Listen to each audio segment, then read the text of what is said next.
Hey everyone, I'm Dan. This is the NDIS Circle. Today I wanted to talk about NDIS funding and using NDIS funding because something came up last week with a family like support, and they had sort of underutilized the NDIS funding, which means that the end of their plan was approaching and they weren't looking like they were going to use all of their core support funds, and they were worried, hey Dan, we're going in front of the planner in a couple of weeks for the NDIS planning meeting. Are they going to look at my funding and say, hey, I've got $100,000 here for argument's sake. I've used 50,000, so there's 50,000 unspent or remaining. Are they going to punish me by sort of taking that away and reducing my funding? So it's sort of like, if you don't use it, will you lose it? So I just wanted to talk about that because I think that is something that comes up pretty common. There's a variety of reasons why funding isn't used in a particular plan for a particular person or family, relevant to their individual circumstances. Something might have come up. So I wanted to talk about sort of how the NDIA might look at that and the NDIA planner might look at that, and some options for you.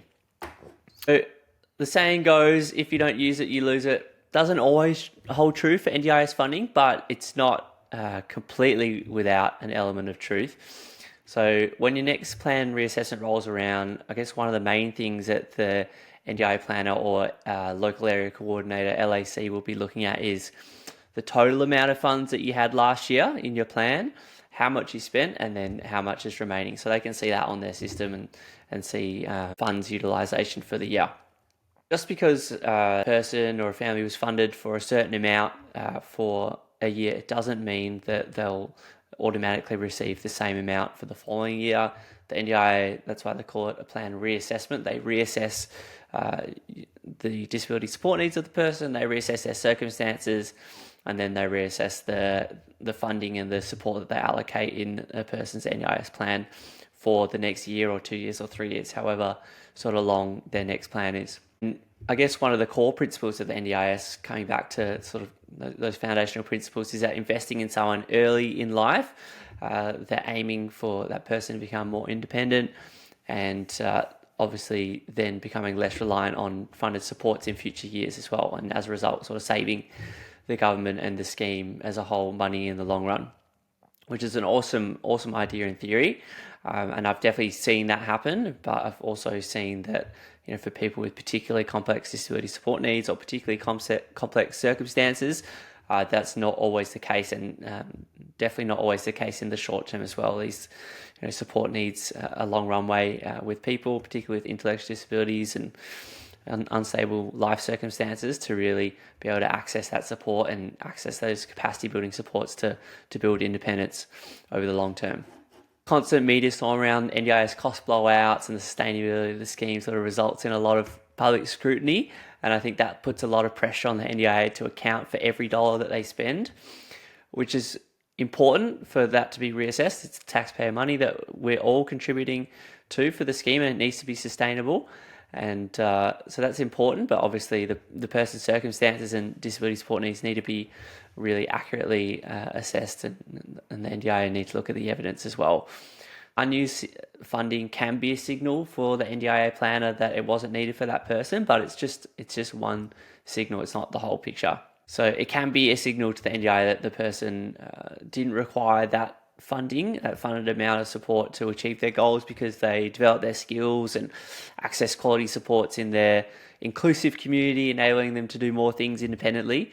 But on many other occasions, funding hasn't been used for a whole sort of raft of other reasons and barriers, such as, maybe the person didn't understand how to use their funding or how to find a provider, and they had no one to help them, like a support coordinator or a local area coordinator. Maybe there were barriers to engaging with services. So I think some of the people that we support in our specialist support coordination business, they might be homeless. There might be sort of cultural diversity there. They might have moved from another country. There might be language barriers. They might have a psychosocial mental health disability, which sort of affects their ability to engage consistently with services and then use the funding. There might be expression of unmet needs, so sort of physical, verbal aggression, other sort of quote-unquote behaviours of concern. So that might result in providers withdrawing services or saying, hey, we just don't have the skill set and experienced staff to be able to support this person effectively. We're not able to train them to be able to meet that person's needs. No, fair enough, but that will obviously mean that the person hasn't been able to use their funding. And potentially, I think I mentioned that the person may have struggled to find a quality provider, particularly if they have sort of more complex high support needs, or their provider might experience staff shortages, which is a significant issue in the disability sector at the moment as well.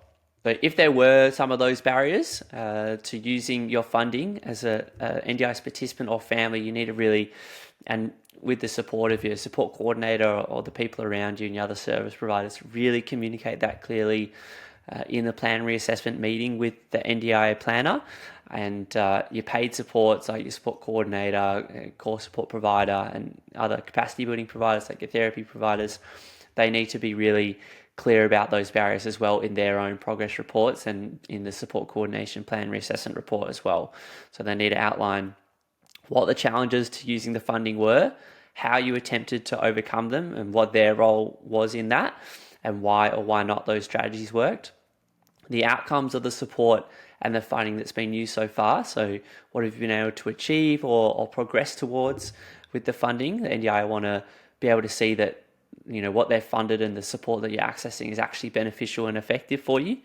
And then why the funding is still required in the next plan, and what goals and outcomes will be delivered as a result. And your support coordinator and therapy providers and other service providers need to outline that in their reports as well, and their recommendations, which usually sort of towards the bottom of those reports. So not using your funding isn't the end of the world, but it's definitely something to be prepared for, because the chances are that the NDIA will ask those questions of you in the planning meeting.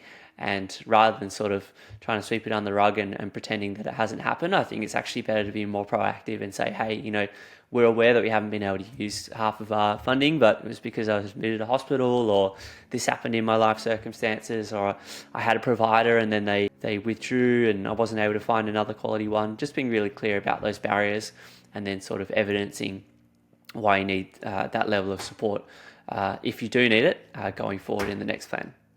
So I hope that's been helpful. Thanks for tuning in, and we'll see you again next week. Bye for now.